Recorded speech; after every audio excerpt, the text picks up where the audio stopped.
बिस्मिल्लाहिर्रहमानिर्रहीम। शुरू अल्लाह का नाम लेकर जो बड़ा मेहरबान निहायत रहम वाला है। इन्ना अअतैनाकल कौसर, ए नबी सल्लल्लाहु अलैहि वसल्लम, हमने तुमको कौसर यानी बहुत ज्यादा भलाई अता फरमाई है। फसल्लि लिरब्बिक वन्हर, तो अपने परवरदिगार के लिए नमाज पढ़ा करो और कुर्बानी किया करो। इन्न शानिअक हुवल अबतर, कुछ शक नहीं कि तुम्हारा दुश्मन ही बेनाम रहेगा। Bismillahirrahmanirrahim. Mr. Xu Hengtian, Minister Counselor, Embassy of People's Republic of China, Ambassador Masood Khalid, Ambassador Moinul Haq, Chairman Board of Governors Ambassador Khalid Mahmood, Director General ISSI Ambassador Sohail Mahmood, distinguished panelists, esteemed guests, ladies and gentlemen, Assalamu alaikum and good afternoon. I am Dr. Talat Shabir, Director of China-Pakistan Study Center at Institute of Strategic Studies, Islamabad, and I warmly welcome all of you to the book launch event of our book titled Pakistan and China Connecting at People's Level. Ladies and gentlemen, as an editor of the book, I would like to make important acknowledgements.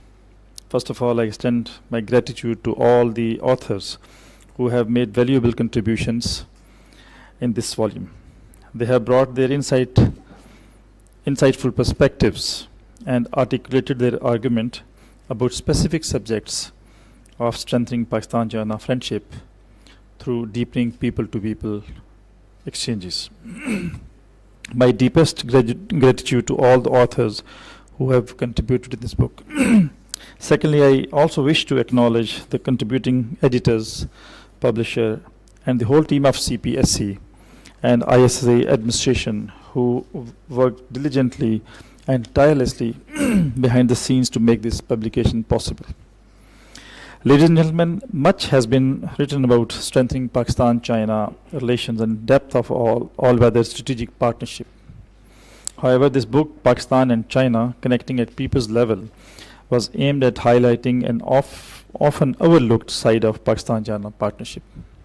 Human, cultural, and social connections that make the relationship sustainable beyond politics and economy. While much attention has been given to strategic and economic cooperation, the people-to-people dimension somehow remained a neglected area. The book was therefore necessary to fill this literature gap by exploring themes such as cultural exchanges, education, tourism, media cooperation, student mobility, and soft power. It shows that long-lasting friendship between nations are built not only through government agreements, but also through shared human experiences, mutual respect, and cultural exchanges. In doing so, this book makes an important and timely contribution in order to strengthen understanding, goodwill, and cooperation between people of Pakistan and China. Ladies and gentlemen, please allow me to briefly present the brief overview of the book's different chapters by our selected authors. In Pakistan's maritime tourism potential for investment, Professor Dr. Sajid Mahmood Shahzad highlights how Pakistan's vast coastline can be developed into a hub of sustainable tourism and economic growth. Dr. Bilal Zubair, in his chapter Significance of Public Diplomacy in Pakistan-China relations, stresses the importance of cultural, educational, and media engagement in strengthening bilateral ties. Similarly, socio-economic implication of CPEC by Dr. Lee Kun Yon argues that CPEC is more than infrastructure. It is a transformative initiative reshaping societies and livelihoods. In Beyond Economics, evaluating the impact of soft power in China-Pakistan relations, Dr. Samar Iqbal Babar and Seher Liaquat emphasize that soft power through education, media, and culture sustains long-term relations.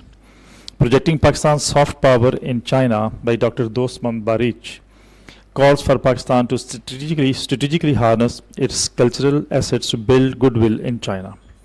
the chapter Role of Student Exchange in Pakistan-China Relations in Post-COVID-19 World by Sayyida Sabah Hashmi and Mariam Jan illustrates how students act as cultural ambassadors, forging lasting understanding and cooperation. Finally, The Silver Screen and Society by Sana Noor shows how cinema and other joint productions can reshape narratives, strengthen cultural diplomacy, and deepen people-to-people connectivity. Together, these contributions underline the durability of Pakistan-China friendship that rests not only on state-to-state cooperation, but equally on vibrant, people-centric exchanges. In short, the book takes a people-centric approach towards strengthening Pakistan-China bilateral friendship. It specifically draws our attention to harnessing the full potential of human dimension of this bilateral relationship. With this brief introduction, ladies and gentlemen, I would now like to invite Ambassador Sohail Mahmood, Director General of ISSI, to share his welcome remarks. Sir, you have the floor. Bismillah ar-Rahman ar-Rahim. Thank you, Dr. Talat. Chairman, BOG, ISSI, esteemed speakers, our guest of honor, distinguished participants, Assalamu alaikum and a very good afternoon. Also, Ni Hao.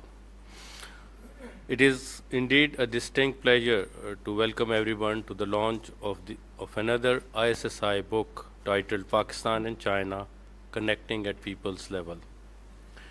We are delighted to be joined by a galaxy of eminent practitioners and academics with not only deep knowledge and insights about China, but also with very distinguished services to the development and steady growth of Pakistan-China relations over the past many decades. I take this opportunity to thank them for their invaluable contributions as we keenly look forward to their enlightening views today. The leadership of China and Pakistan frequently describes the two countries as good neighbors, good friends, good partners, and good brothers. These are not mere cliches or diplomatic niceties. These terms capture the essence of what the two nations have in common and what they continue to nurture through common endeavors. Indeed, the enduring and ironclad relationship between Pakistan and China remains unique in interstate relations, characterized as it is by mutual respect, strategic mutual trust, and unwavering mutual support for each other's issues of core interest. This is a relationship that has not only withstood the vicissitudes of time, but has also flourished with immense vigor and vitality. It transcends geopolitical interests and remains an important positive factor for peace, stability, and development in the region and beyond. Having elevated bilateral relations to the level of all-weather strategic cooperative partnership, the two sides continue to make solid strides towards building a China-Pakistan community with a shared future. The present book is a timely endeavor aimed at exploring several facets of this historic and dynamically evolving relationship. It offers a nuanced and multidimensional perspective, focusing particularly on areas that are often underrepresented in mainstream analyses, namely cultural cooperation, people-to-people exchanges, public diplomacy, and soft power. The importance of such themes cannot be overstated. In today's global environment, characterized by complexity, interdependence, and competing narratives, the soft power dimensions of international engagement have assumed profound significance.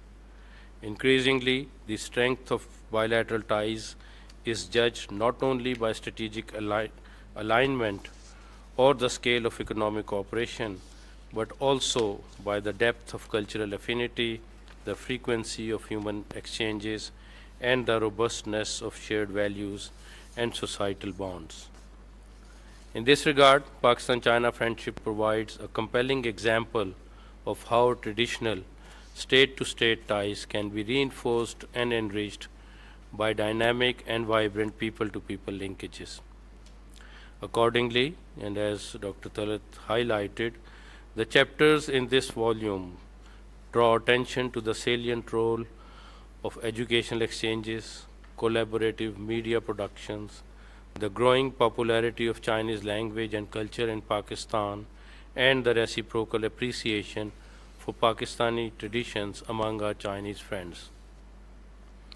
They also delve into emerging areas of potential cooperation, such as tourism promotion, including maritime and coastal tourism in Pakistan, and the growing importance of public diplomacy in shaping public opinion and promoting people-to-people ties.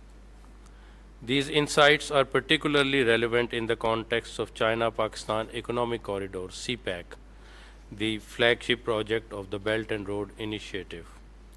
While CPEC has played an important part in developing infrastructure and energy projects, it has also contributed to expanding people-to-people exchanges.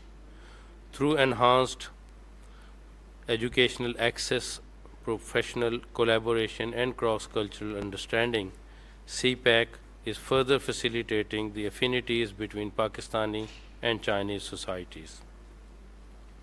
The book also underscores the fact that China-Pakistan cooperation is not confined to government interactions.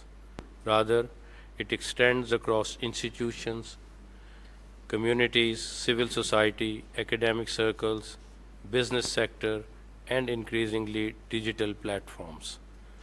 This broad-based engagement is reflective of the foundational strength and adaptability of the relationship, making it more resilient and future-oriented.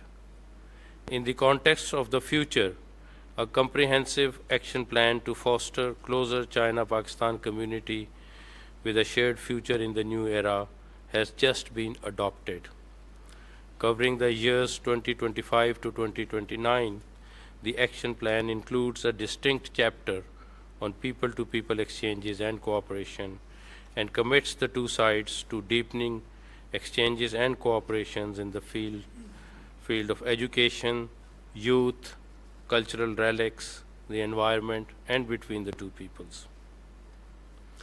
It specifically mentions BRI-linked youth development program, collaboration between cultural institutions, translation of classic works, closer ties in sports, and working together to strengthen the Alliance for Cultural Heritage in Asia. Next year, Pakistan and China would be crossing another milestone, the 75th anniversary of diplomatic relations. I would reiterate our earlier suggestion that the two sides draw up an elaborate program of P2P exchanges in both Pakistan and China throughout the year to mark this landmark occasion. A special focus must be on youth exchanges to ensure that our next generations are duly apprised of the glorious traditions of Pakistan-China friendship and are fully primed to take on the baton from here on. In addition, I would underline deeper collaboration in sports, given China's remarkable prowess in this arena, and also in preservation of cultural heritage in Pakistan, given that China now has the second largest number of UNESCO World Heritage Sites after Italy. I must underscore that facilitation of visas and enhanced air connectivity would remain crucial in realizing our objectives for deeper P2P exchanges. I would like to take this opportunity to commend Dr. Talat Shabir and the CPSC team for conceptualizing this important study and bringing it to fruition.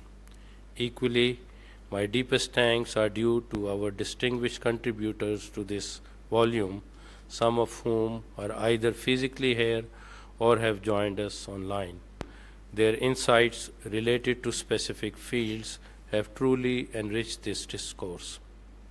We at the ISSI hope that this volume will serve as a useful resource for students, academics, practitioners, and policymakers interested in understanding the contemporary dynamics of Pakistan-China relations through a social and cultural lens. Hopefully, it will also inspire further research, dialogue, and collaboration to deepen mutual understanding and goodwill. Overall, our aim should continue to be to build not only a strong strategic partnership, but also a people-centric relationship rooted in shared history, cultural empathy, and a common vision for the future. I thank you for your attention. Thank you, Ambassador Saud Mahmood, for your welcome remarks. Ladies and gentlemen, I would now request Ambassador Moinul Haq for his review and comments. Ambassador Moinul Haq is a Pakistani diplomat who has served in various high-profile positions in Ministry of Foreign Affairs, including as for Pakistan's former ambassador to France and China. Sir, you have the floor. Thank you, Dr. Bismillahirrahmanirrahim. Chairman Ambassador Khalid Mahmood, Director General Ambassador Suhail Mahmood, Ambassador Masashu Hongtian, Dr. Talib Shabir, my co-speakers, Daud Saab and Dr. Sundas, ladies and gentlemen, Assalamu alaikum. Greetings of peace and ni hao. First of all, let me congratulate ISSI and the China-Pakistan Studies Center on the launch of this important publication. And I would like to also commend the role of the center, Dr. Saab, for deepening understanding of China in Pakistan through your research, through your policy analysis and academic dialogue.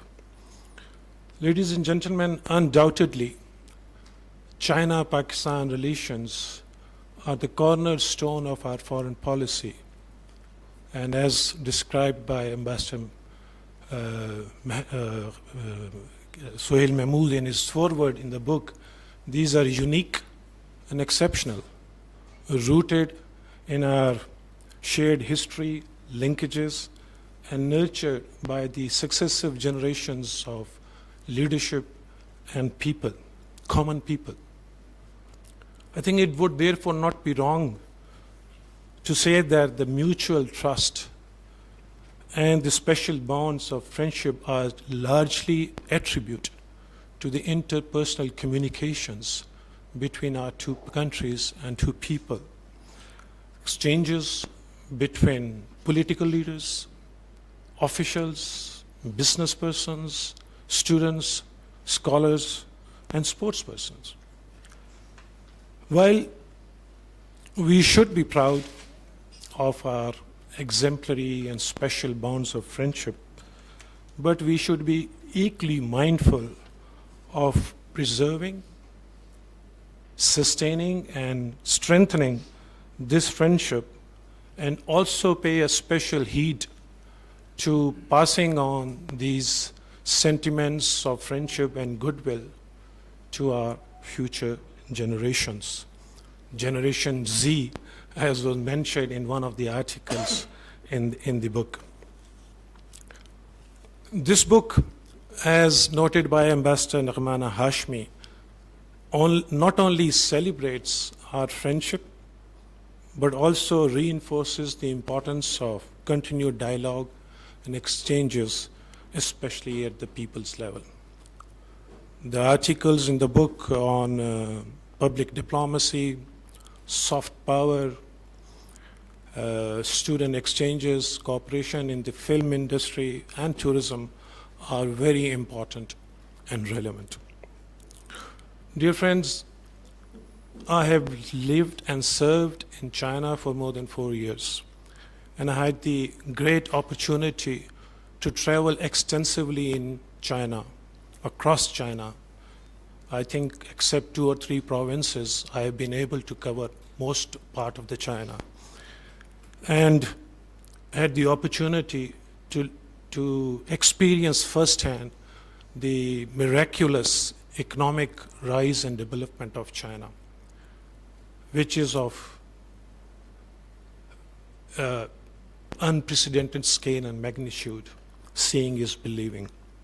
And I also found across China a very special feeling, warmth for the people of Pakistan, readiness to engage, to dialogue, to share, and to learn. So let me here, based on my experience and work in China, share some perspective and thoughts that how we can benefit from this reservoir of goodwill and friendship, friendly feelings in China about Pakistan and China's own development story to further our goal of connecting people. I would like to focus here on 5 things, which of course we are working on those areas, but I think we need to do more. The first thing is civilizational connection. China, as we know, is an oldest civilization with a continuous history of 4 millennia. Pakistan itself is a cradle of civilization with the ancient civilization of Indus Valley and Gandhara. Chinese civilizational ethos has been enriched by the teachings of famous sage Confucius, teachings of honesty, teachings of discipline, propriety, benevolence, righteousness. These are those teachings that we in Pakistan can relate to, because these are the teachings that have been taught and espoused by our own thinkers and philosophers. So these linkages between our 2 ancient civilizations, which date back to the time of old Silk Road and now being continued through China-Pakistan economic corridor, needs to be further strengthened and preserved through regular exchanges of dialogue, seminars, exhibitions, and visits. One such exhibition which I would like to refer that we held in China was the Gandhara civilization in Palace Museum in Beijing, which then went to cities of Lanzhou and Shenzhen. And that one exhibition helped us in creating a new sense of respect between the people of China about our shared history and civilization. The second area is cultural exchanges, which of course Ambassador Suhail Mahmood already talked about. Both our countries have rich and diverse cultural heritage. China has done extremely well, as alluded to by Director General, in promoting culture and preserving its cultural heritage. As you, sir, noted, China has, after Italy, 60 World Cultural Heritage Sites. And in comparison, Pakistan has only 6. The last one, I think, was listed decades ago. China has more than 40 intangible cultural listing on UNESCO. And in comparison, Pakistan has only 1. So I think here is an opportunity to engage, learn, and benefit from Chinese experience and expertise. So with this collaboration, I feel that we can not only upgrade our own magnificent heritage, train our artisans, and importantly, preserve and revive our fantastic dying arts, skills, and crafts. Third area which is very important is economic partnership. China's, of course, we know the miraculous economic rise in the last 4 decades. We know the scale, as I mentioned, is mind-boggling. From infrastructure development to becoming the world factory, manufacturing hub, agri-modernization to high-tech. It has excelled in all areas. It's very good. I think it's a matter of pride that China and Pakistan have a very close economic collaboration. China is Pakistan's largest trading partner. CPEC is the most important corridor under BRI. So these are the frameworks and opportunities for us to benefit from China's economic development and create robust linkages, especially between our private sector, We have very excellent cooperation at the G2G level between state-owned enterprises, but I think we need to go and focus on the private sector, common businessmen, and create linkages. One area which is very important, I think, for Pakistan is industrialization, which is important to upgrade our capacities to grow our exports. We have an expert here, Mr. Daud, who has a very keen eye on the special economic zone, so I would not dwell much on it, but it's a very important area on which we can learn from Chinese experience. Fourth is technology linkages. China today is the leading power in IT and high tech, especially in EVs, artificial intelligence, robotics, UAVs, and e-commerce. It has achieved this through a very focused approach and allocation of massive resources for R&D. China, according to one statistics, spends more than $400 billion only on R&D, which is close to the budget of the United States. I have gone to hundreds of Chinese companies, and in every Chinese company, they would tell me with pride the amount of resources that they allocate to research and the amount of resources that they allocate to hiring human resource for R&D. So there is a network of IT parks across China. So I think this is another area for our scientists to learn from China. We need to set up at least one joint IT park in each province of Pakistan. We don't have a dearth of talented youth, software engineers who only need hand-holding resources and opportunities. Lastly, very close to my heart an area is tourism exchanges.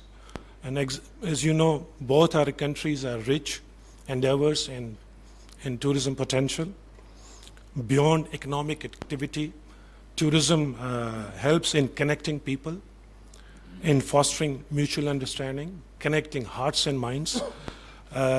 Year 2023, we celebrated, China and Pakistan celebrated Year of Tourism Exchanges.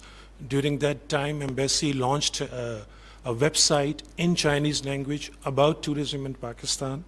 So I know that security is a concern, but I think it should not hinder our efforts to connect our people on this level for tourism exchanges, for traveling and seeing each other's beautiful countries. We could have group tourism, organized group tourism, secure way. Pakistan is one of those countries listed in China for group tourism. So I think there's a very important article in this book which highlights the potential of tourism in Pakistan, especially in the provinces of Balochistan and Sindh. So we can invite Chinese investors to build these sites, tourist sites, and as Ambassador Sohail mentioned, that we need to go for more air connectivity and visa facilitation. So in conclusion, I would like to say that these special bonds and friendship between our two people and countries is a historic reality and a conscious choice of our two people. A historic reality which should remain relevant and alive for all times. A choice, a conscious choice, which should needs to regularly nurtured through exchanges and meetings and connection to create a China-Pakistan community of shared future. I believe that this book will contribute towards that effort.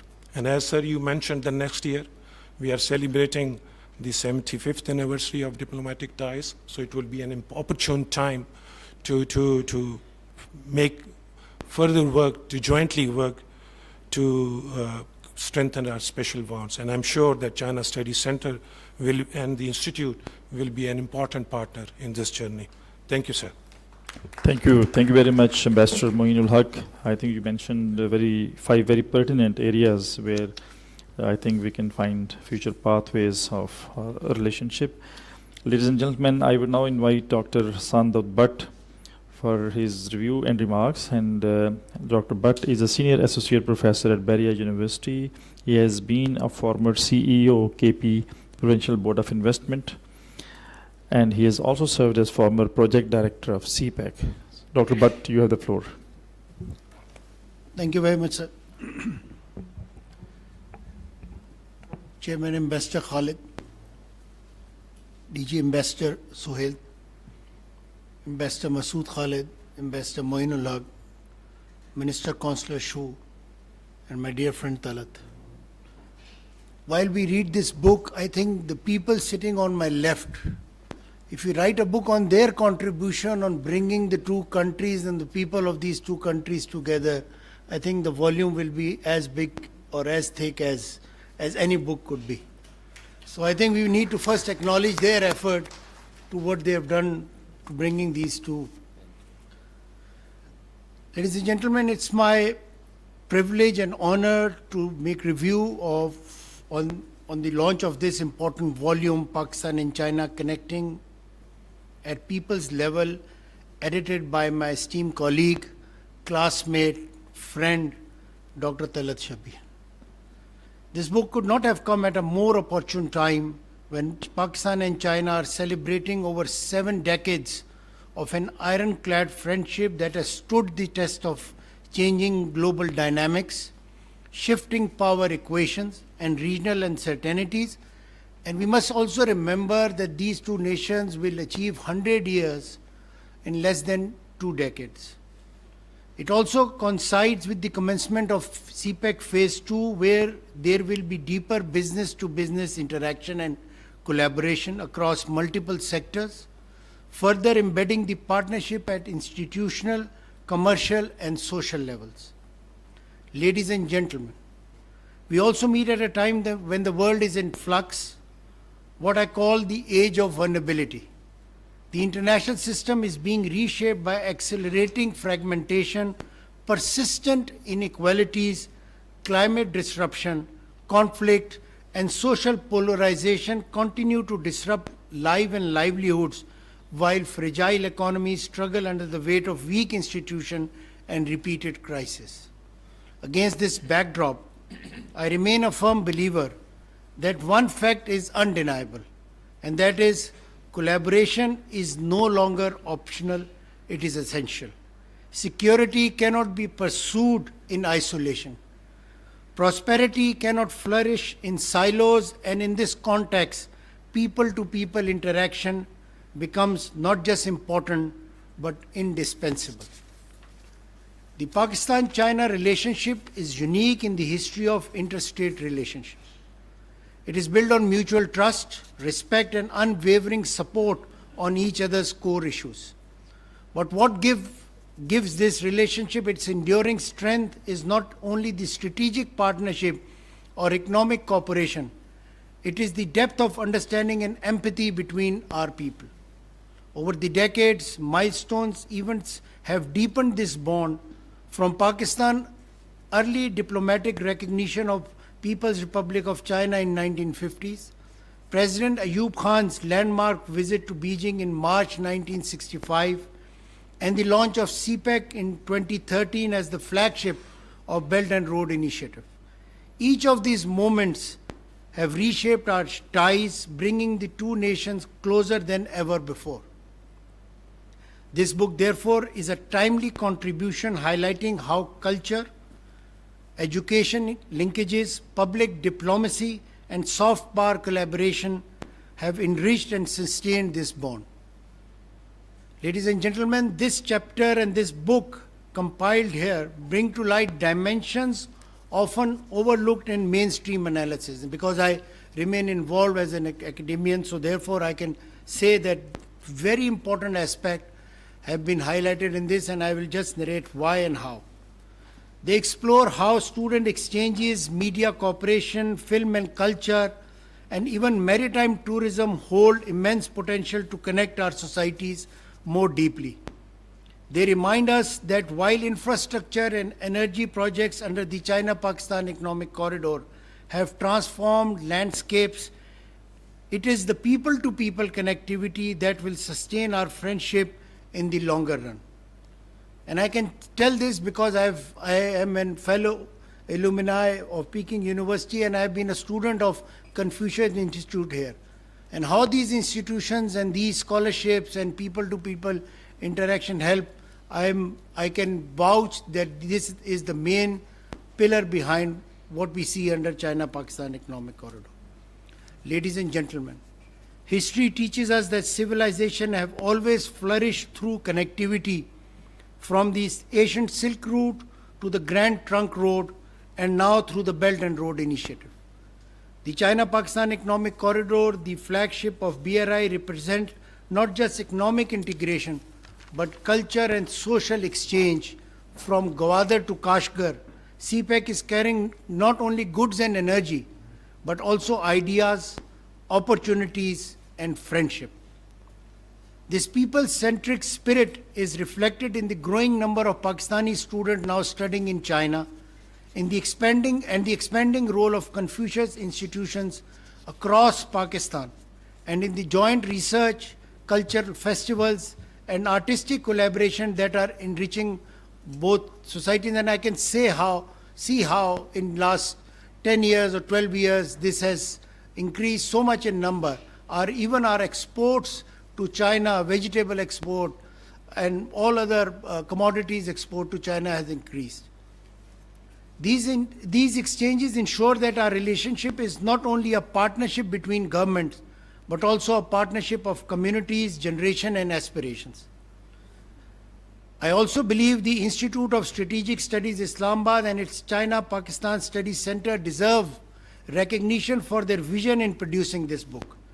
By combining scholarly depth with policy relevance, this volume contributes to a fuller understanding of Pakistan-China ties. And I also, on a lighter side, would like to say that I hope contributions like this will push all the stakeholders to work on some of the neglected aspects which the ambassadors sitting here have actually contributed, like Tourism Initiative 1+5, which was made operational in 2017 with 5 districts, including the Las Vegas district along the coastline. The consortium of business school, the university-to-university alliances, they have been put to back burner, and I think through these books and these publications, we can again bring them to limelight, because those are very, very critical. I also believe, Colonel Talat, that this book is also, it resonates deeply according to President Xi's vision of Global Civilization Initiative. And I think you should share this with the stakeholders in Pakistan and also in China, because I think there's a lot of discussion around civilization initiative and now the global governance initiative. So ladies and gentlemen, let me conclude by saying that Pakistan and China are not just partners in development, we are partners in dreams. Our friendship is people-centric, rooted in shared history, culture, and aspirations. And as both our nations move towards the historic milestone of completing our 100 years of becoming modern states, this bond demands an even stronger focus on people, ideas, and shared future. This book is a testament to that vision and to the promise of even greater collaboration in the years to come. It reminds us that the strength of Pakistan-China relationship lies not only in treaties, MOUs, and contracts, or even trade corridors, but it is the everyday space where people meet, learn, and ideas are nurtured and captured. And this book has actually done that for us. This will guide scholars, policymakers, and citizens alike in sustaining, understanding, and enriching this truly unique bond. So I want to thank you, Talat, again for this wonderful publication. Thank you. Thank you, Dr. Sandor Bhatt, for your presentation and review. Thank you very much for identifying people sitting on your left for their contribution. मुझे भी आपके left पे होने का फ़ायदा हो गया आज. Thank you very much. Ladies and gentlemen, I would now request Dr. Sundas Mustaqim for her review, and she is working as assistant professor at Department of Mass Communication, NUST. She has a PhD in communications from School of Multimedia Technology and Communications, University of Uttara, Malaysia. You have the floor, madam. Thank you, Sab. Hello, Assalamu alaikum, ni hao. So today we are discussing Pak-China relations that decisively defines the balance in Asia region, I would say. Not only in Asia region, but overall in international arena. And we are going to discuss this through the lens of this consciously crafted book, Pakistan and China Connecting at People's Level. As we all know, Pakistan and China is not just a neighbor, but the good friendly ties between two countries is no less than a strategic consultation between two actors. From regional security to counterterrorism, energy infrastructure. Okay. So the regional security, counterterrorism, energy infrastructure, joint defense efforts, and efforts to secure Pakistan's economic stability, both countries share a bright venture in future. For China, Pakistan is a critical corridor and security priority, which means the route to Arabian Sea, the Belt and Road Initiative, and CPEC on top, of course. Pakistan-China Economic Corridor. The CPEC project is a network of energy that provides another established route for trade, better connectivity, lower logistics costs, and new job opportunities, especially for Pakistan, as crafted by Dr. Li Qingyan in this book. So Pak-China friendship overall is a win-win situation, as China is also a very technologically advanced country, technologically advanced than any other superpower country across the globe. And Chinese officials publicly acknowledge Pakistan's role in regional stability, and Pakistan also never forgets to mention this relationship during diplomatic stops. The unity echoes across the globe, the Gulf, the USA, especially the signals between Beijing and China also reach New Delhi in particular. The New Delhi views this through the lens of rivalries. That's another debate. So the book is indeed an incredible effort by Dr. Talat Shabib, Director, China-Pakistan Study Center, and his team in highlighting Pakistan-China as strategic partner. This is certainly a good addition and contribution in presenting Pakistan's narrative in front of the whole world. Through this book, China-Pakistan Study Center is presenting Pakistan through soft power, as well written by Dr. Samar Iqbal, Ms. Sahar, and Dr. Dost Mohammed, cultural diplomacy, public diplomacy, and people-to-people connection in particular. This signifies that public diplomacy and people-to-people connection, also researched by Dr. Bilal, are also important in maintaining relations at the government level, because the common man at times overlook this political communication and this military diplomacy and strategic communication, because the common man, they all know that how they can relate to the people of other country. When it comes to military diplomacy in recent India-Pakistan conflict, China supported and helped Pakistan diplomatically, strategically in any way. And the world has witnessed that the war was not only with Pakistan. India also said that we are not only fighting with Pakistan, but also with China because of the strong air defense system from China, Chinese technology. So thanks to China that we not only won this war by kinetic means of warfare, but diplomatically as well. If you ask any Pakistani school or college student who's the best friend of Pakistan, they might not say any Muslim country, they will not say any other neighboring country, but they instantly say it's China. So this book highlights the importance of student exchange programs as well, as Ms. Saida Sabah Hashmi and Ms. Mariam highlighted educational diplomacy in this book. So currently, our own student, one of our mass communication student, is currently visiting China through student exchange program. So this book also highlights the growing popularity of Chinese language and Chinese culture in Pakistan, which is visible in our universities, and many Pakistani universities are offering Chinese language courses, HSK level 1, HSK level 2, and advanced levels. So when it comes to cultural diplomacy, under the umbrella of this cultural diplomacy, here I would like to add something regarding the food as well, because I think the food plays a really important role when it comes to people of Pakistan, nation like Pakistan, as Pakistani love Chinese food and it has no alternative at all. So food is like a tool to bring people together. This is one of the strong tool, I would say, through cultural diplomacy. So while utilizing something as a tool, media comes to our mind. So the collaborative media productions mentioned in this book are currently in need of the time, as currently Pakistan's priority is to represent our narrative in front of the whole world through media. As you can see, the revamping of our English news channels, Pakistan TV and PTV World, and launching and starting so many different digital media platforms. This is one of the prime example of this policy. And hence, Ms. Sana Noor has also discussed this commendable job by promoting Pakistan's film industry in particular, and that's my favorite area. That's how we can use film as a tool to represent our narrative through soft power, through cultural diplomacy.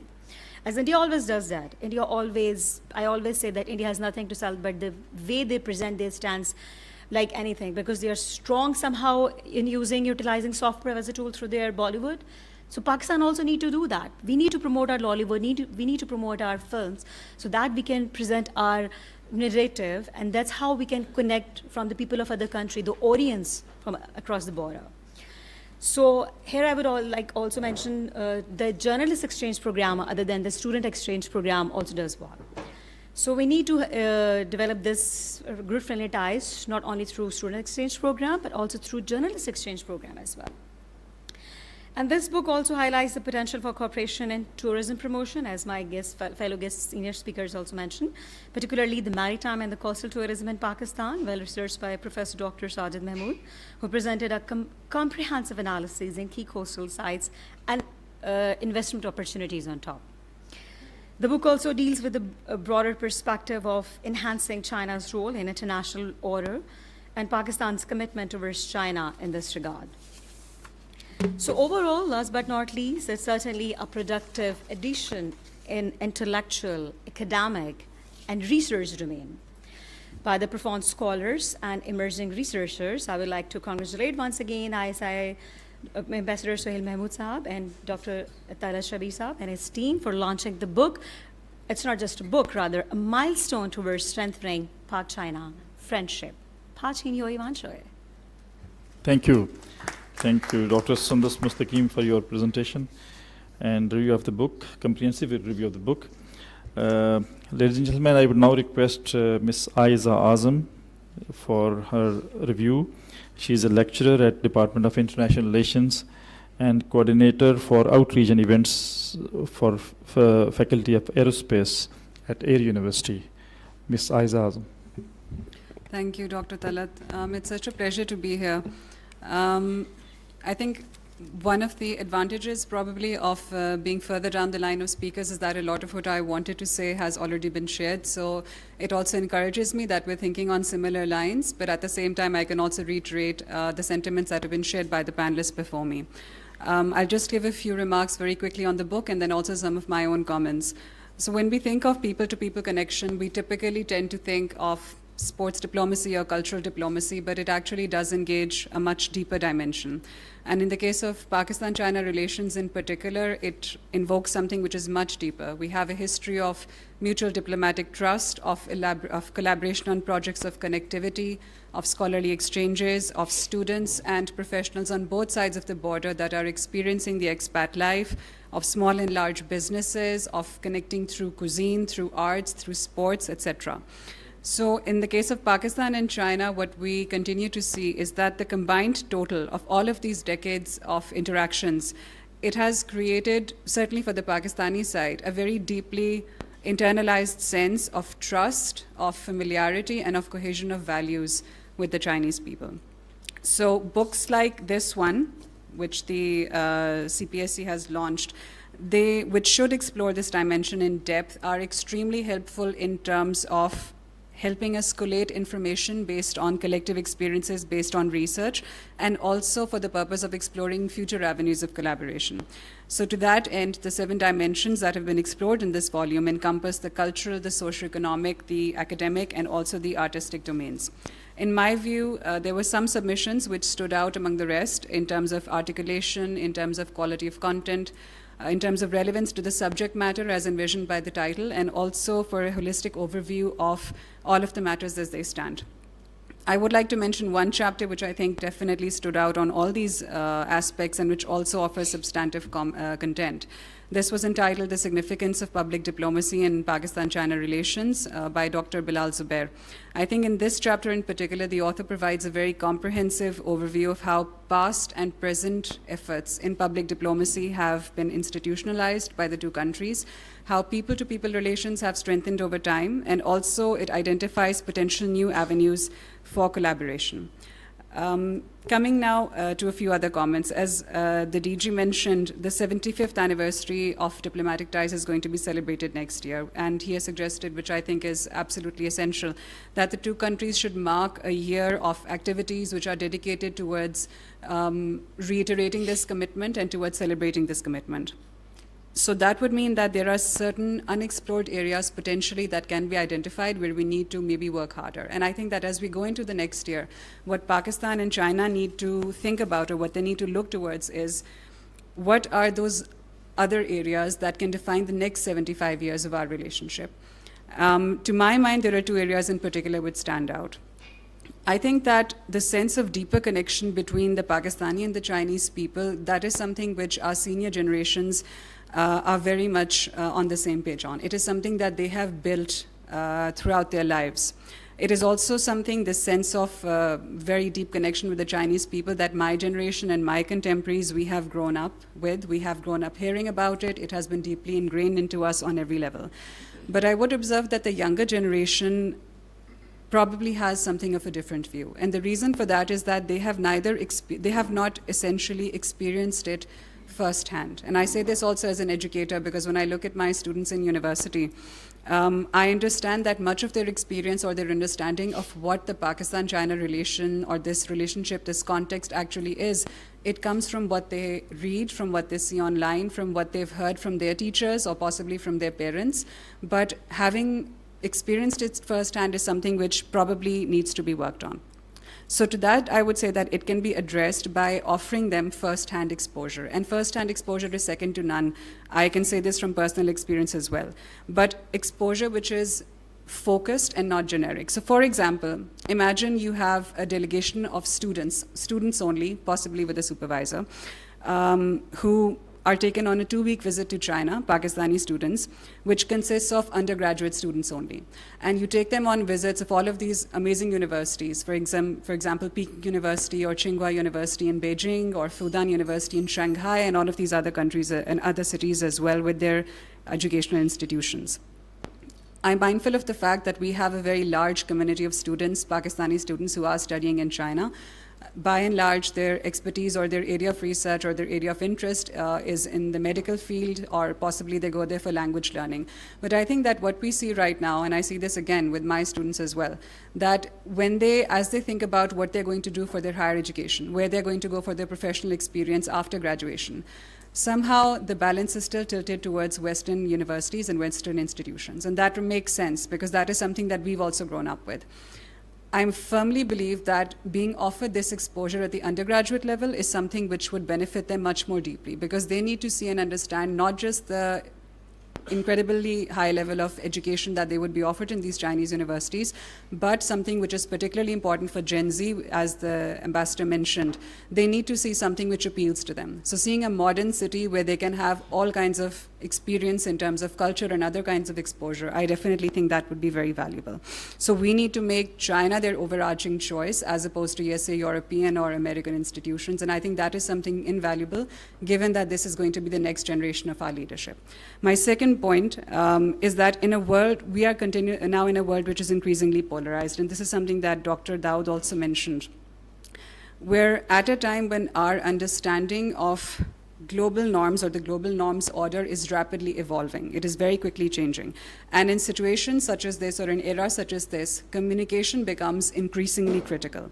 So we continuously find ourselves belonging to Pakistan, belonging to what is normally termed as the global south, although I wouldn't subscribe to that terminology, but using what is available.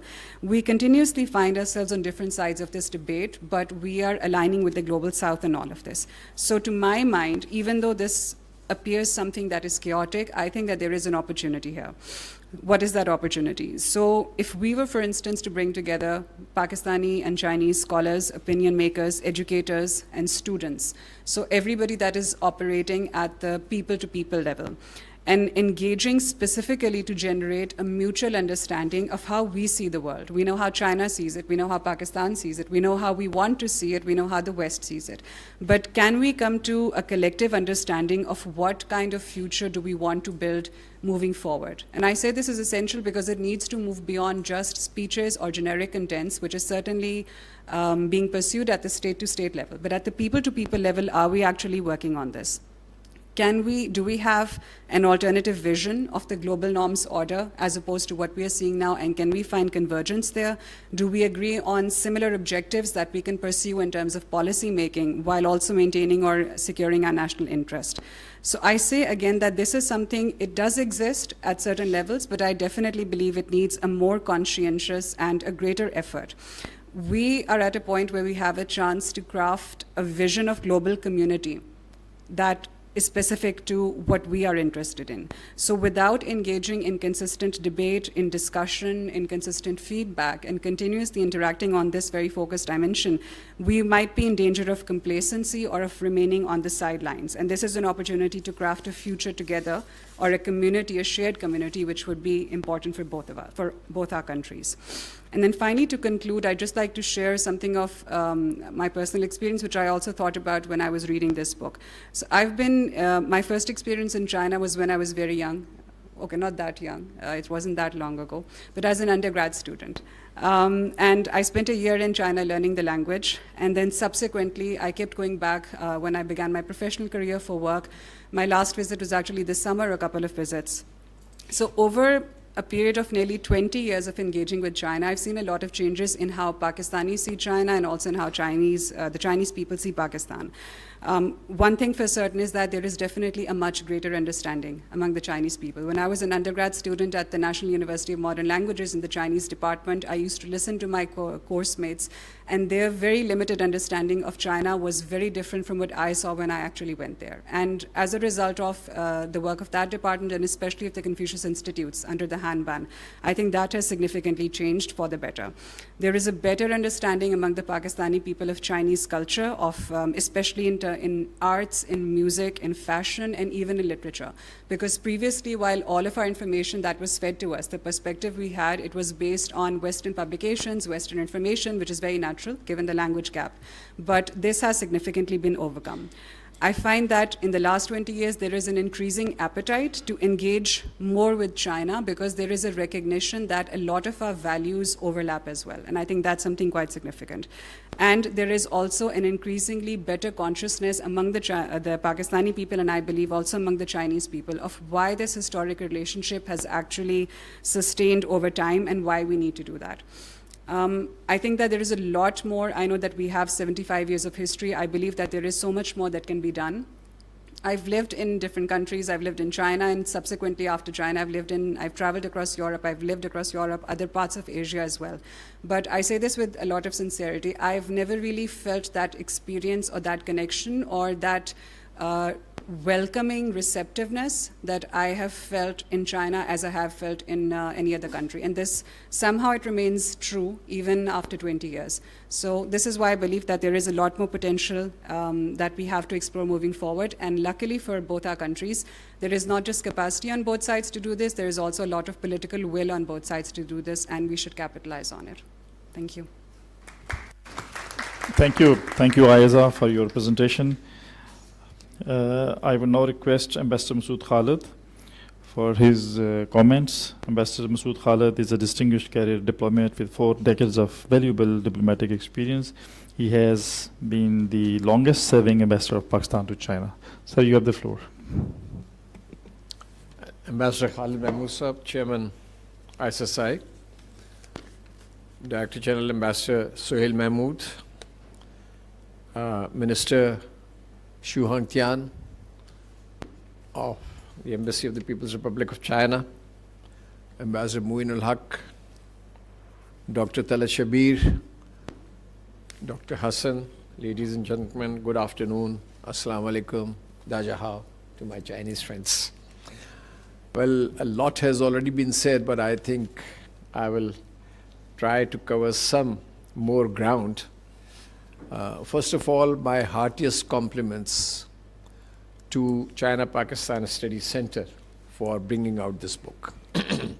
Full credit goes to Dr. Talat Shabir and his able team for their hard work, and indeed to the authors for their contribution. Over time, China-Pakistan Studies Center has published books, magazines, articles, monographs to highlight Pakistan-China relations in its various dimensions. Usually, as has been said earlier, the focus of research is on geopolitics, foreign policy, economic and security issues, traditional and non-traditional challenges. While these subjects are extremely important as they provide the overall framework for state-level interaction, the aspect of people-to-people connectivity, people-to-people interaction somehow does not get the desired attention. So this work is commendable as it fills that gap and is a timely endeavor.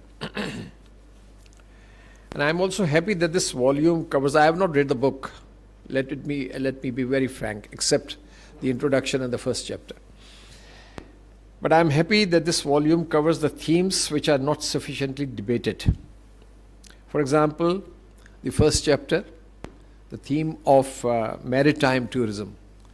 We don't hear that much about maritime tourism or blue economy in this country. So, the author, and it's a very welcome theme which has been included in this book. The author has mentioned various sites in Pakistan which can be developed through direct investment or joint ventures with China, not only contributing to local economies, but also generating much needed foreign exchange for Pakistan. I have all along believed that if Pakistan develops its tourism potential, as we have a unique landmass comprising high mountains, sprawling deserts, and blue coastlines, and a mosaic of diverse cultures which have influenced this region, I think Pakistan's economy, Dr. Ashfaq Saab is here, he may contest my assertion, but I think we can really, if we work diligently and with focus, we can generate easily 1 billion to 1.5 billion per annum in dollar terms through tourism in Pakistan. And there is great appetite wherever I have served in China, Southeast Asian countries, by the citizens there to come to Pakistan and really experience our unique landscape and this diverse culture, and most of the tourists who come here, foreign tourists, they enjoy and they admire Pakistanis and their hospitality. So these are the pluses which we need to leverage. As I said, I have not been able to read the whole book, but I'm sure the chapters on public diplomacy, soft power, socio-cultural implications of CPAC, student exchanges, and film industry would not only make an interesting reading, but also inject some new thoughts. While Pakistan and China are celebrating the 74th anniversary of their diplomatic relations, we can draw full satisfaction over the state of our bilateral relations. Enduring in nature, these relations have faced headwinds and stormy weathers, yet stood their ground and proved their worth. There is strategic mutual trust at the highest level and a firm resolve to solidify our partnership in all domains. Nothing illustrates this resolve and this commitment better than the action plan which has been issued, 5-year action plan, after the recent visit of Prime Minister Shehbaz Sharif to China.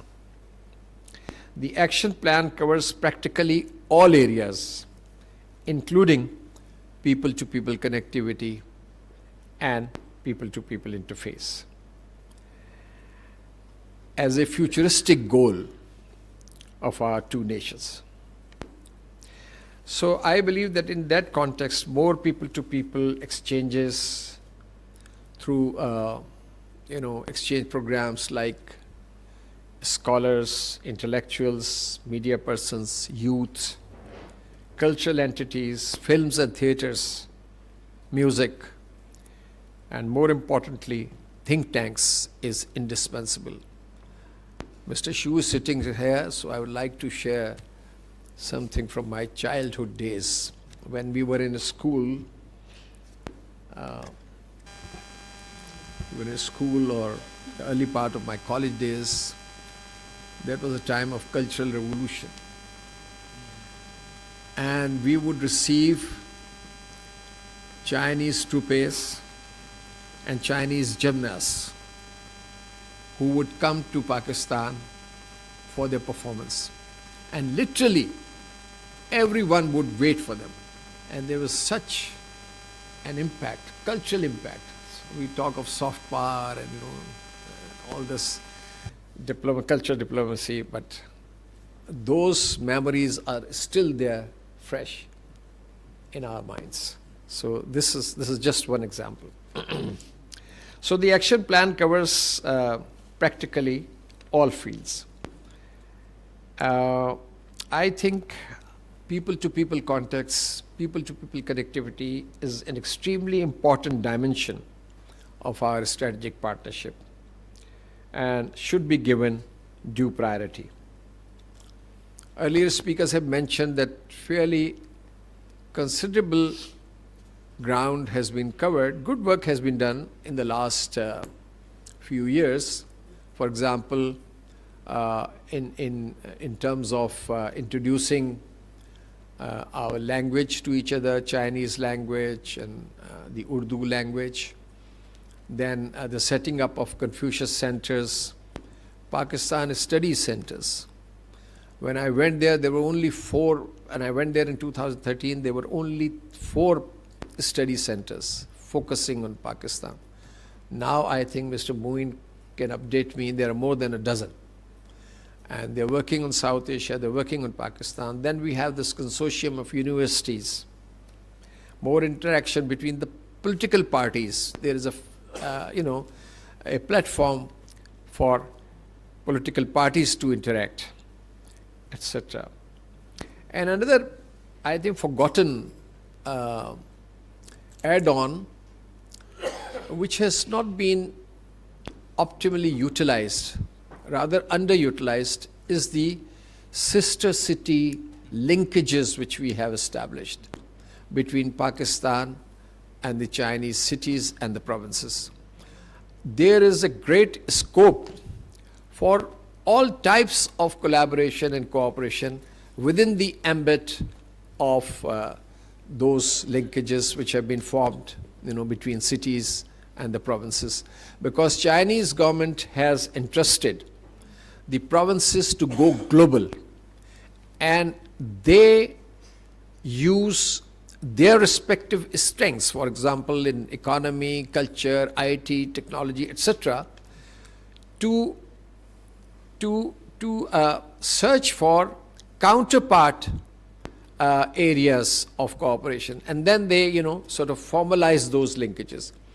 But I think the sister city cooperative mechanism remains underutilized, and if that is sort of energized and revitalized by both sides, then I think it can go a long way in promoting people-to-people, connectivity.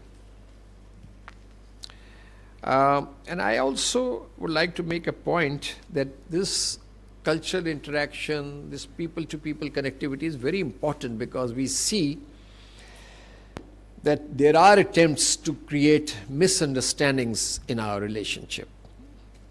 So I think we can only counter these attempts by bringing our two nations closer, two peoples closer to each other, so that it creates better understanding, and better goodwill, greater goodwill between the two countries. Finally, a thought. In the last 2 or 3 years, Chinese leadership, Chinese government has launched 4 initiatives. Global Development Initiative, Global Security Initiative, Global Civilization Initiative, and the last one, 2 weeks ago, I think, Global Governance Initiative. Now, I would like to pick one, which is the Global Civilization Initiative, which is meant to promote and forge intercultural and inter-civilizational harmony. So I think that initiative could be used to create appropriate platforms for identifying areas, different areas of cooperation in the cultural domain. I thank you. Thank you, Ambassador Masood Khalid, for your presentation. Ladies and gentlemen, I would now request our guest of honor, Mr. Xu Hangtian, for his remarks. Mr. Xu is the Minister Counselor at Embassy of People's Republic of China. In his capacity, he plays an important role in advancing Pakistan-China bilateral cooperation with a particular focus on culture, education, trade, and diplomacy. You have the floor, please. Thank you. My dear friends, especially respectful DG and Chairman, ambassadors, it's a great honor for me to join this launching ceremony for this wonderful book, Pakistan-China Connecting at the People's Level. First, I would like to, on behalf of Chinese Embassy, to congratulate, especially our highest regards to Dr. Talat, our dear friend, and China-Pakistan Study Center, and also ISSI, for your contribution to promote mutual understanding and close friendship between our two countries. And I believe this book will be a very important complementary building block.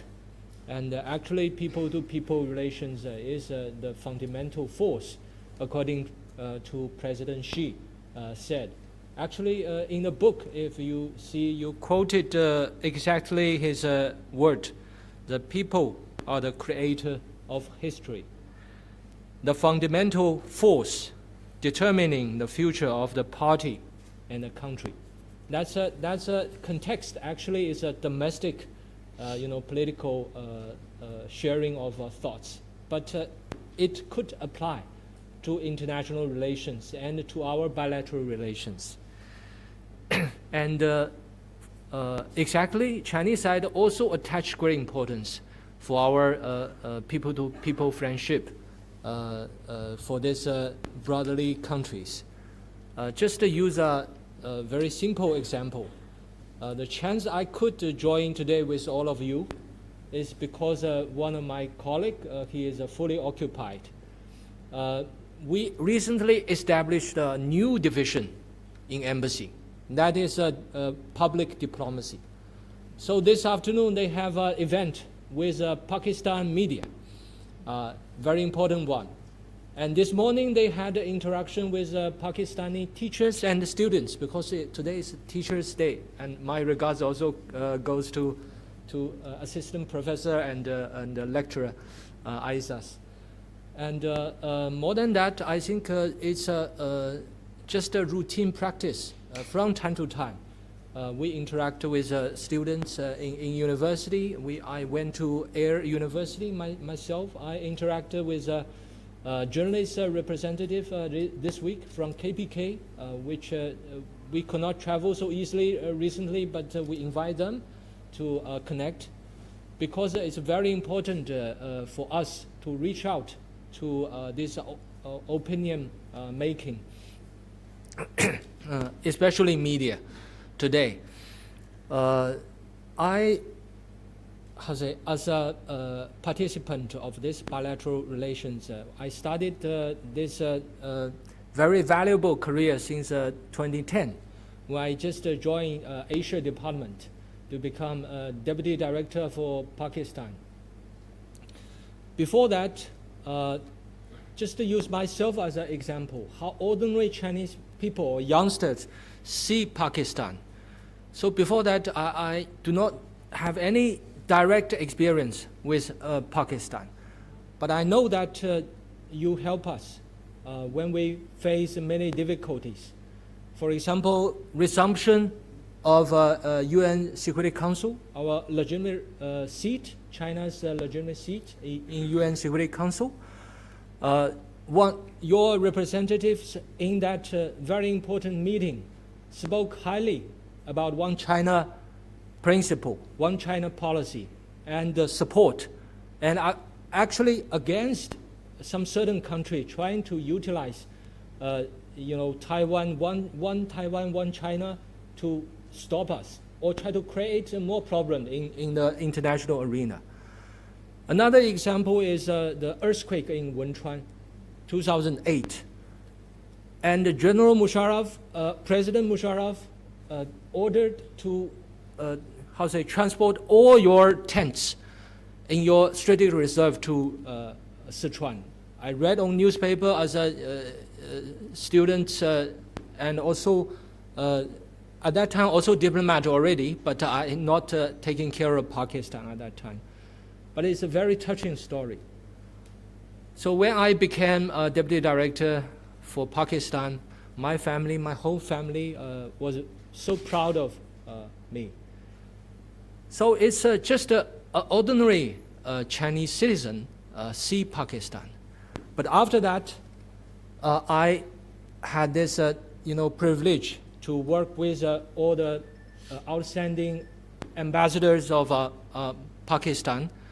The first one is Masood Khan, and also Masood Hali, and Ambassador Moin Haq. All of them, I learned a lot from them. I get this first-hand experience, why this relation is so unique. So in COVID-19, when we are still struggling and fighting to control the disease, and your president, Alvi, paid a visit to Beijing. He's one of the first head of states visit China during that difficult time. So standing together, hand in hand, to face up to natural disasters or geopolitical challenges and international, situation development is a very important way to bring hearts closer to each other of the two countries. So that's exactly recently we the flood. We also announce or not announce. I will share with all of you.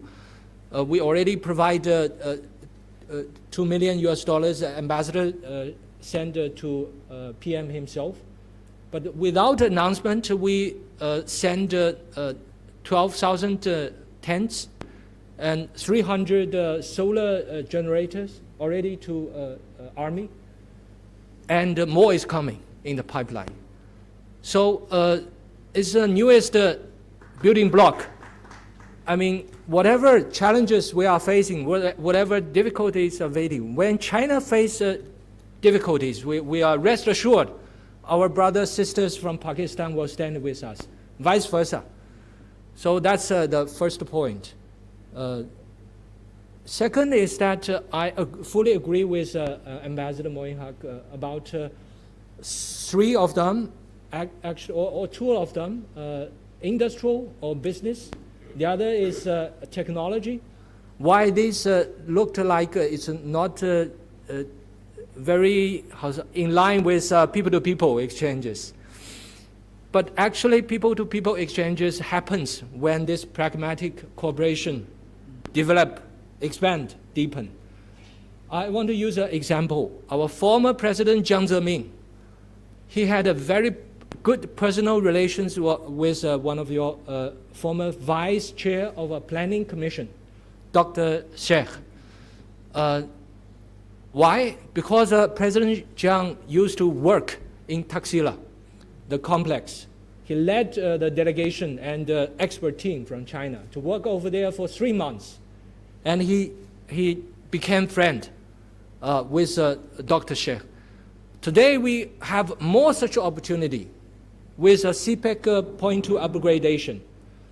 The recent example is the agriculture 1,000 expert training program to China. Right now is a second batch. First batch is hosted by Shanxi province, Xi'an. Yeah, actually all the local government resources has been mobilized in this 1 or 2 or similar projects. And the second batch actually in Hubei and Sichuan. And another example is AI. I must share very frankly. When 4 years ago, Ambassador Moin Haq raised this proposal in Beijing to us, we didn't get that. But right now, it proves that, the fact proves that your foresight and the vision. In the last visit, Prime Minister visit, 3 AI MOU and agreements has been signed before the 2 Prime Ministers. And in the action plan, and also we are discussing with the Ministry for ITT and also High Education Commission, we are going to, set up a project for your experts, your undergraduates to study AI in China. We have these resources. We are open. We are willing to share with our brothers and sisters in Pakistan. And we are thankful for Pakistan to support the establishment of a World AI Cooperation Organization. We are discussing about it. This new international organization just has been announced last July in Shanghai by our Premier Li Qiang. So the purpose is that Global South should not be sidelined in this new round of innovation, technology, and also it will have an impact for our future generation. And for business interaction, I think is very important. I want to share some statistics from our visa section. We are working very hard. In 2024, the number of visas issued to Pakistani businessmen by Chinese embassy increased by 17% compared to 2023. In first half of 2025, the number of visas issued to Pakistani businessmen increased by 15%. And multiple entry business visas were 3 times that of the same period of last year. So we fully support more business B2B cooperation. Another example is during a visit of PM Shahbaz, a large-scale B2B conference was held. 300 from Pakistan, 500 from Chinese side. So this kind of pairing actually will boost people-to-people exchanges in various levels. And thirdly, I want to go to the, the civilization or people-to-people exchanges itself, because to some extent, this is the fundamental force, but sometimes the most difficult and need a long-term input, investment to bring any change. But we need to work harder. I agree with Ambassador Khalid. We need to involve more stakeholders, including the local government, to join together. I want to share some statistics. Over the past decade, the number of sister cities, provinces between China and Pakistan has increased from 8 to 19 pairs. Their exchanges and cooperations have become more frequent. The number of Pakistani students in China has nearly doubled ranking high among all countries. We cannot say it very openly, but it's very, very high. And we want more to increase. We have successfully held the China-Pakistan Friendly Exchange Year and China-Pakistan Tourism Exchange Year, and a celebration for the 70th anniversary of our diplomatic relations. The Pakistani film Parwaz Hai Junoon was screened in Chinese theater. I was invited by ambassador to bring my family to see it with my colleagues. Very touching story, love story also. The Chinese-Pakistan co-production Ba Tie Girl premiered in both countries. And Gandhara Art Exhibition in China was warmly received, showcasing the flourishing cultural exchanges between the two nations. I personally also went to the Forbidden City to see the exhibition in Beijing. And millions of Chinese, ordinary people had the chance to enjoy this civilizational, treasure of Pakistan. And actually that brings memory back about our historical linkage when Xuanzang paid his long travel here and study the Buddhism. And I would like to echo the book in the soft power. Ambassador, you rightly mentioned about the global initiatives, the four of them, especially global civilization initiative. President Zardari is still in China. His first event is exactly connected with this civilization.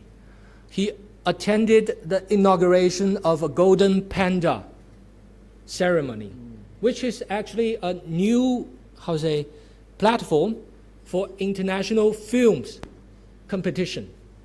More than 70% of the, films, join this competition is from abroad. So actually, this is a vividly reflection. And also another example is Chairman Bilawar. When they visited Shanghai, he went to Fudan University. He went to a Pakistan Study Center and interacted with the deputy principal and all the experts, young students over there, sharing Pakistan young leader and youngsters, perspective. It's very impressive. And other than that, I must say, for Chinese soft power, it's growing very fast, like its economy. One example is poverty alleviation. Everyone knows about it, but maybe not everyone knows is that even we eliminate 100% absolute poverty, we have a 5-year of transition period. All those officials, party members, stay where they were, continue to work and serve the local people, and prevent them falling back into poverty. So the education and the health insurance coverage, and also the industry promotion, all the efforts was there. Right now they can generate, those poor areas, they build a new industry. The total output is 3 trillion RMB per year. So they created 30 million jobs for those people, newly lifted up from the poverty. So this is actually a soft power experience, could be shared, but every country has its own condition, that's for sure. But Chinese, as a big and populous developing country, I think will be valuable for other countries. Other than that, I just maybe raise some examples is environmental protection. This is already included in the action plan, 5-year action plan. And how we control this air pollution issue. And also city management. President Zardari just went to the city operation and management center in Urumqi, where they,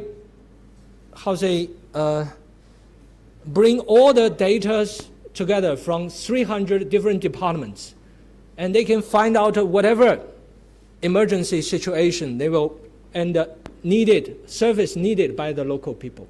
So such technology is people-centric and result-oriented, problem-oriented. The purpose is to serve and solve the problems brought by the metropolitan. So this is also an area. Another is de-radicalization, which I shared with many Pakistani brothers and sisters. In Xinjiang, when the global anti-terrorist situation is still deteriorating or facing a big challenge, Xinjiang has witnessed more than 8 years of safe period of time. Not one single terrorist. But before that, for decades, thousands of terror attacks happened. How we can achieve that? That's also a story we can share. Finally, I will not shy away from the challenges we are facing when talking about people-to-people exchanges. The first one is disinformation. It's a big challenge. Not everyone, you have 240 million people. We have 1.4 billion. It's not impossible for every Chinese to visit Pakistan, vice versa. But right now we learn from each other by social media. But right now lots of such propagandas against this mutual understanding, against this unique friendship.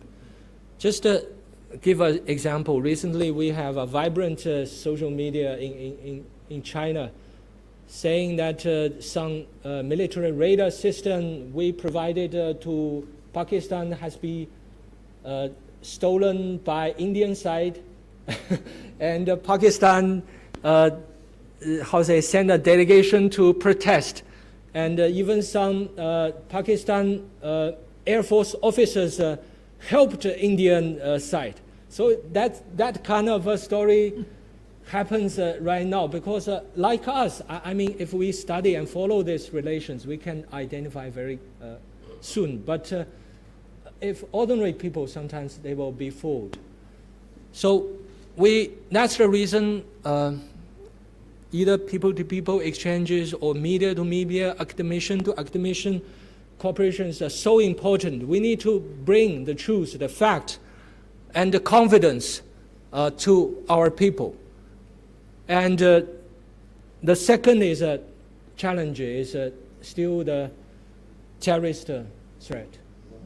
No matter, terrorist situation, security situation. When I joined Pakistan desk, my colleagues who used to work in Pakistan, they share their experience when they toured together to Swati Valley. And I'm still waiting for that day. I am confident I witnessed the sacrifice, the determined struggle, fight against terrorism by your armed forces, by your security forces, by your people. I'm fully believe that the peace will return. And most importantly, the people-to-people exchanges and tourism, we need to create a secure environment, and for investors as well. And please rest assured, whenever condition is ripe, we will adapt the policy, and we will expand exchanges. Like the 5-year action plan has already included, the newest is we need to increase the direct air link so that it will travel more easily for the people of two countries to the other country. So I think that's all what I want to share. It's from my bottom of my heart and my own experience, and also my colleague Amina, Urdu speaker. He also prepared lots of materials for me. My thanks also goes to her. Thank you. Thank you. Thank you, Mr. Shu, for your very comprehensive remarks, pointing out various facets of culture and the relationship. Ladies and gentlemen, with this we will now invite Ambassador Khalid Mahmood, Chairman of Board of Governors of Institute of Strategic Studies, Islamabad, for vote of thanks and concluding remarks. Sir, you have the floor. Bismillahir Rahmanir Rahim. Director General, Institute of Strategic Studies, Ambassador Suhail Mahmood, Guest of Honor, Mr. Shu, the ambassadors or persons who contributed to the development of Pak-China friendship and overall relationship, which also includes myself.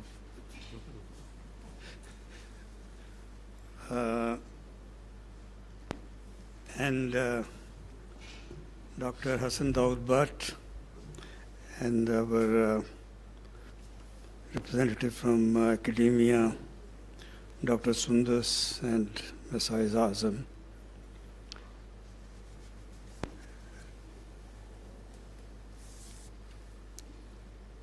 We should enhance close exchange to build lasting friendship. It is the people who advance progress of nations and history.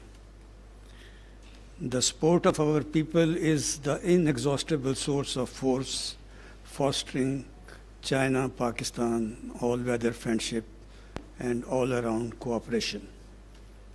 So said President Xi Jinping while addressing the Parliament of Pakistan on 21st April 2015. Of course, Pakistan-China relationship is all-encompassing and is the pride for a matter of pride for Pakistan and China. But it is all concentrated mostly on security, political, and economic relationship.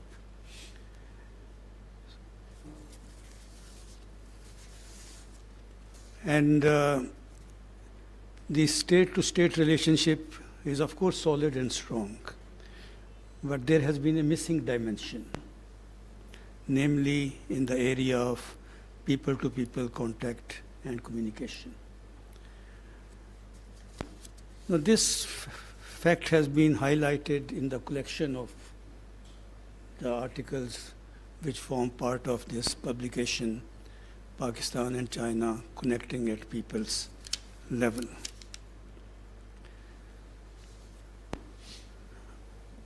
See, this was always not the case.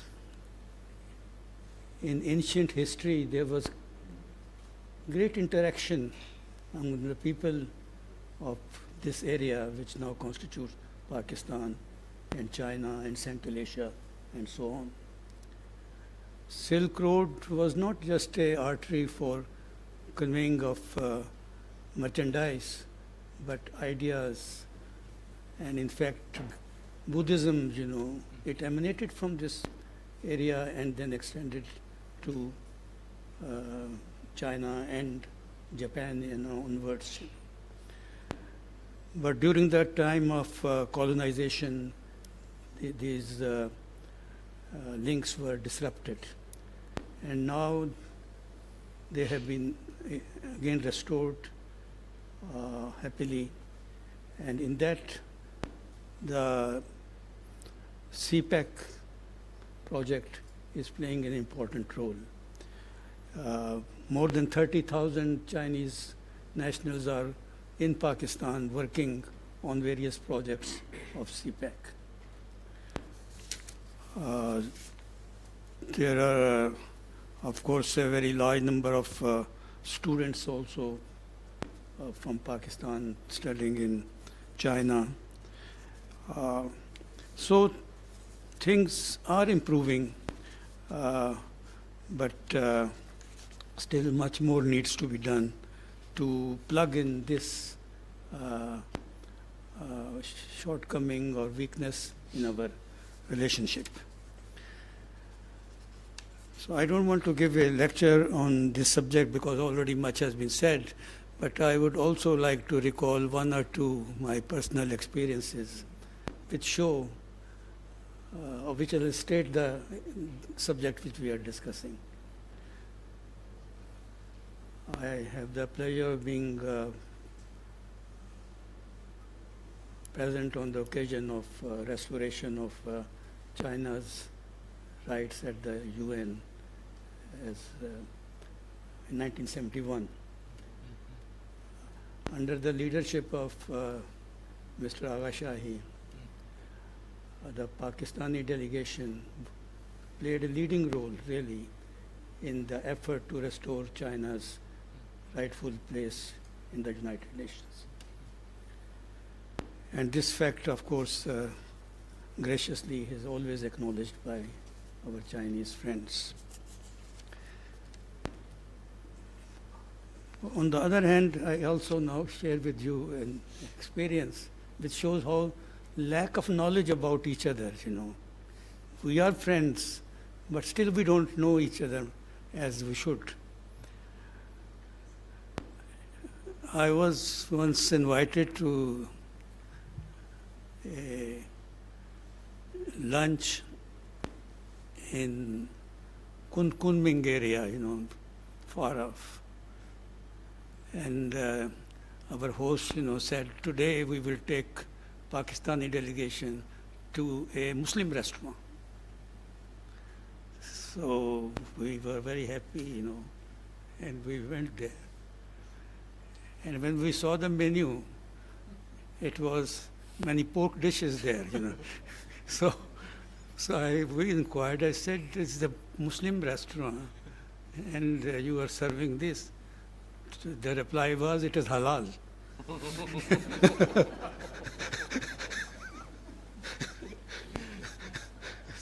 But that was the situation 30 years ago. I think now things must have improved much more.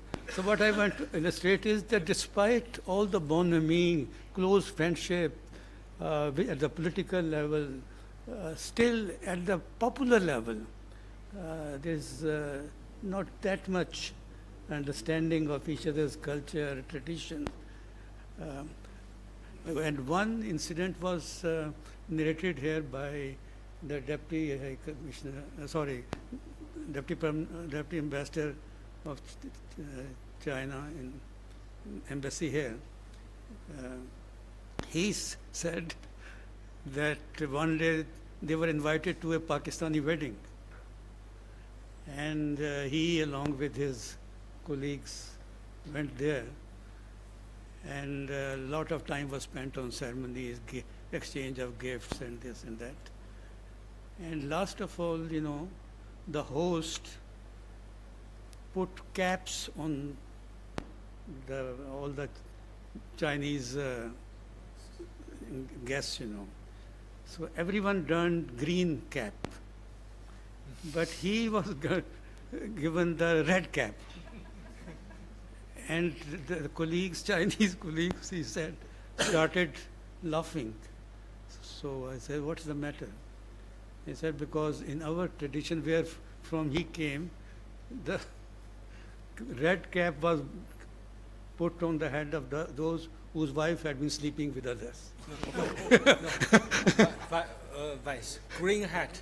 Green hat means the husband's wife maybe.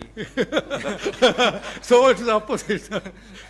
So it means we don't understand each other's, traditions, cultures, And so that fact has been highlighted in this various